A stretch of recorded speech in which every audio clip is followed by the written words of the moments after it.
Maraming salamat po, Ma'am Quindita Milagras, sa tulong po ninyo. Kagabi lang po, March 27, 2026. Nagpatulong ako sa inyo para i-guide na makahuli ng maraming isda sa aming pamalaot. At yun na nga, no, nangyari din po. Mga alas 3 ng madaling araw.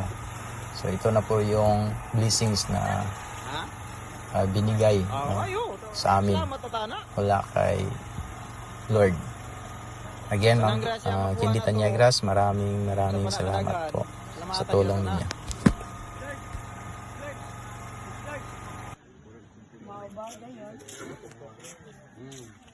Bert, kaning isda, dagko pa niya atong kawina. Dagko pa niya atong kawina. O, dayon, gwapa kayo. O, gwapa kayo, di 14 pa